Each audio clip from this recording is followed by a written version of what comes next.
I declare all charges and specifications in this matter have been dropped. Jim, agreed you have the authority. Mr. Spock, I believe our heading takes us near the Ceti Alpha star system. Quite correct, Captain. Planet number 5 there is habitable, although a bit savage, somewhat inhospitable. But no more than Australia's Botany Bay colony was at the beginning. Ceti Alpha 6 exploded 6 months after we were left here. The shock shifted the orbit of this planet and everything was laid waste. Those men went on to tame a continent, Mr. Khan. Can you tame a world? Have you ever read Milton, Captain?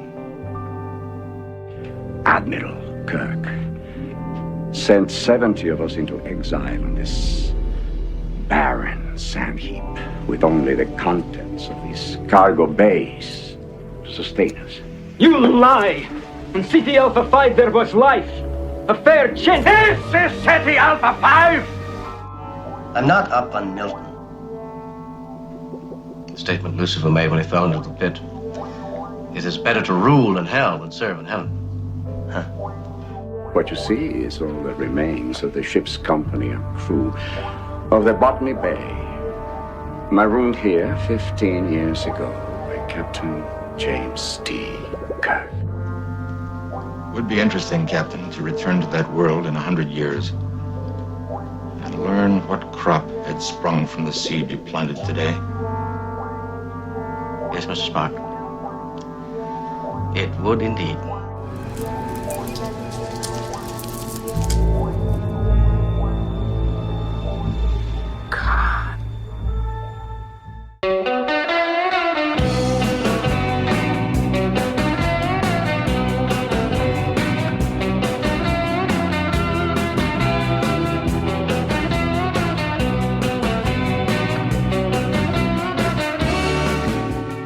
On tonight's episode, Space Seed, featuring the first ever appearance of one of Trek's most iconic adversaries, Khan Noonien Singh. Khan is my name. Khan, nothing else. Khan. We open with a suspenseful sequence depicting the Enterprise crew discovering an ancient Earth vessel adrift in deep space. This cold open does well to pique our interest in this ominous turn of events. An old Earth vessel similar to the DY-500 class. Much older. DY-100 class, to be exact. Spock speculates that this vessel is most likely from the 1990s during the eugenics war that devastated Earth's population.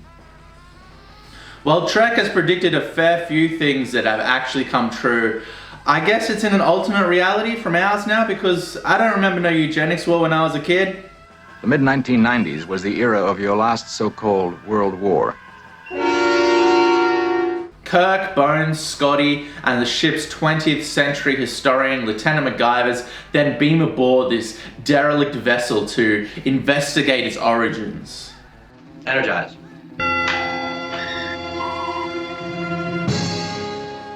The ship is filled with cryogenic chambers, and upon further investigation, one of them begins to reawaken its occupants. They speculate that this is most probably the leader of these people, due to the computer system waking him up before the rest of the crew. We've triggered something, all right. Heartbeat's increasing. It's now passing 8 beats per minute. There's some signs of respiration beginning. All of a sudden, the tone shifts, some suspenseful strings kick in, and the man's life signals begin to drop. Our crew immediately jump into action to save this 2-century-old human being. They beam this man back onto the Enterprise to stabilize his life signals, and Bones discovers him to be a superior human specimen.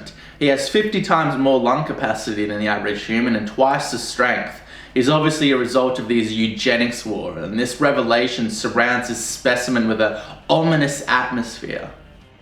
I'd estimate he could lift us both with one arm. Be interesting to see if his brain matches his body. This manipulated man designed for superiority then awakens and takes Bones by knife point. The sequence is dramatic and alarming, but Bones is completely unflinching. He's got a knife to his neck and Khan's like, I'm gonna slit your throat. And Bones is like, if you're gonna do it properly. The carotid artery is right here. It's a great character moment for my favorite southern, cynical surgeon. God, I love Bones. He's so rambunctious and determined. He's a great character.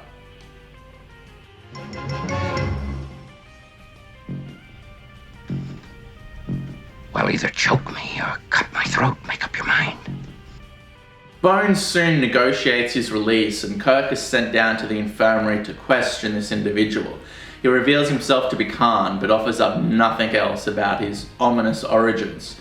Kirk then gives him the benefit of the doubt and allows him to scan through the computer's database to better equip himself to this new world he's just awakening. But this is going to come back to bite Kirk in the ass. He should not have trusted this ominous individual.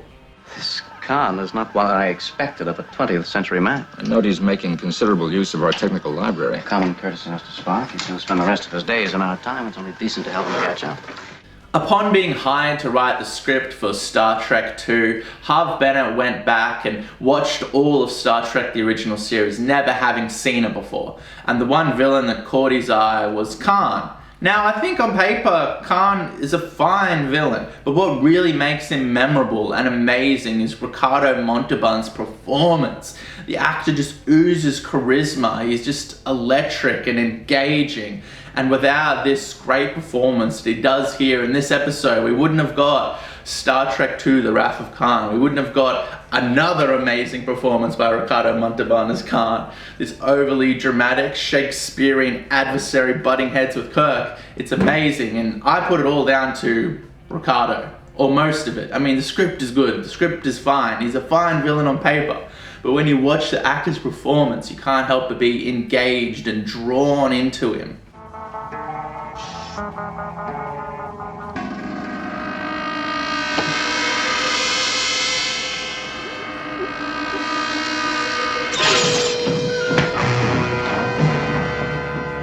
Khan is set up to be this superior human being, equivalent to Alexander the Great or Napoleon.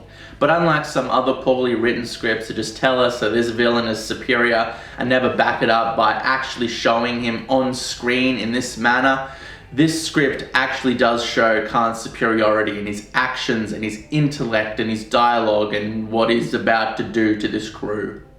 By my estimate, there was some 80 or 90 of these young supermen unaccounted for when they were finally defeated. Lieutenant MacGyver goes down to the sick bay to interrogate Khan, but she's immediately taken by his charisma and charm. Whenever they cut to a close-up of her, it's shot with this soft lighting and high contrast. It's a little bit blurry. It's like your stereotypical 1960s romantic flick, how they would film a lady back then.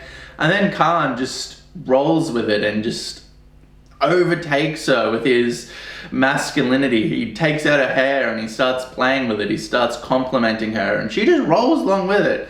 This psycho is just woken up from a pod 200 years ago, just starts playing with her hair and she's like, nah, I'm so taken by you, I'm going to allow this. It's completely unprofessional on her part, and I can't help but think, where's Bones? Imagine if Bones walked in while all this weird madness is happening.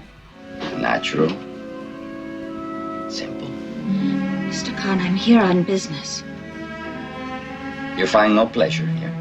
Now, if you look at this episode through a modern lens, you might come to the conclusion that this depiction of Lieutenant MacGyver's as this completely submissive and controllable woman is a negative depiction of a woman, or you might even say it's sexist. But Khan is set up to be this superior specimen, just oozing charm and charisma. And in real life, some people are naive and easy to manipulate, both men and women. So I would say, you know, there are people who would just succumb to this beautiful, beautiful man.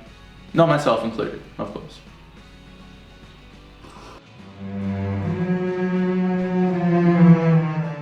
Khan attends a dinner with the rest of the crew, and Spock and Kirk really grill him here on his origins and his involvement in the eugenics war. It really shows Kirk to be this strong, resilient leader. He's not bending under Khan's overwhelming authority. You fled. Why? Were you afraid? I've never been afraid. But you left at the very time mankind needed courage. We offered the world order. MacGyver now visits Khan in his quarters, and he forcibly takes her by the hands and threatens her. He reveals that he's about to take the ship. It's a suspenseful moment in this narrative that moves it forward to the next step. MacGyver then agrees to help him take the ship. I intend to take this ship. You agree? Oh, please don't ask me to... I need your help. Spock is eventually able to confirm Khan's infamous origins, and they lock him in his quarters. We then get this great conversation between Khan and Kirk. The chemistry between Shatner and Montalban is great. They really are a great hero and villain team that are pinned against each other, and they just work well together. It's a shame that there wasn't more face-to-face conversations with them in The Wrath of Khan, because these actors really do have great on-screen chemistry with each other. Do you have any other questions? Thank you. They've all been answered.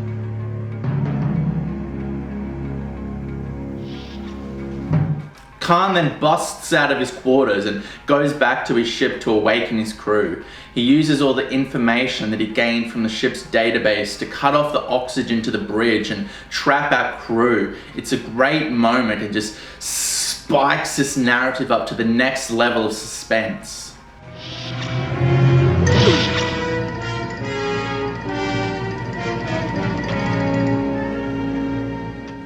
We're then shown a sequence where the bridge crew passes out, void of oxygen, all on the brink of death. It's a great crescendo for the second act to end on, as narrative is spiraled into chaos, as Khan has completely overwhelmed everyone's intelligence and managed to take the ship single-handedly. He truly is superior. I take full responsibility. I take full...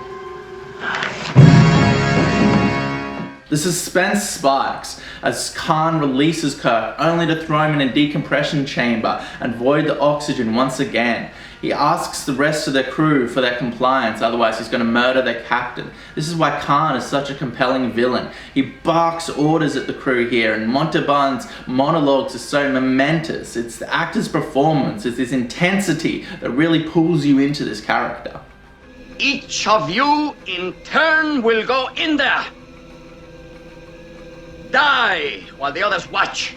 Lieutenant MacGyver's character does have a moment of resilience here. She realizes that Khan is mad and she goes and she saves Kirk. So there is some redemption to her character in this moment. She's not just this dumb, ditzy, two-dimensional character that was manipulated by Khan. She was able to break free from his spell and see that he's a psychopath. So, you know, she's not this 60s stereotype of the shrieking harlot. She does have a little bit of resilience and depth.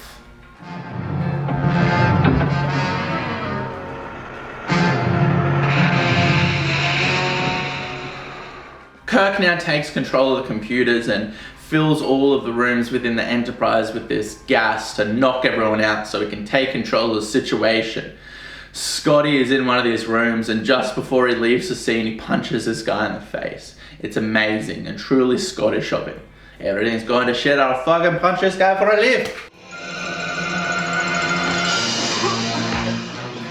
The third act then commences as our beloved captain is pinned against the physically superior Khan in combat. Once again, this is a fine choreographed action sequence, but they intercut footage of Shatner and Montalban with these stunt doubles where you can clearly see their faces, and it's not Shatner or Montalban, it's the stunt doubles. I mean, in the 60s when your TV was this big and it didn't have clarity, I'm sure it would have been fine, but nobody would have thought we'd be watching this on Blu-ray 55 years later, and we can clearly see in this fight sequence that they're stunt doubles. You can just see their face. It doesn't look like Shatner or Montalban at all, it looks like stunt doubles. But, I mean, this is brilliant, and it adds to the charm of why TOS is so amazing. It's not just well written, it's not just compelling. It didn't just change the game with pushing sci-fi and television in general into the next generation. It's also hilarious and cheesy and funny and filled with so much charm and life.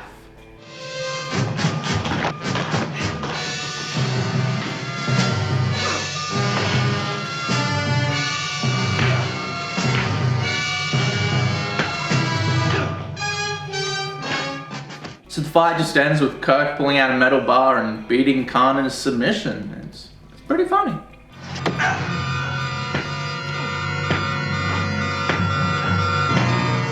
So the final sequence is the origins of the Wrath of Khan.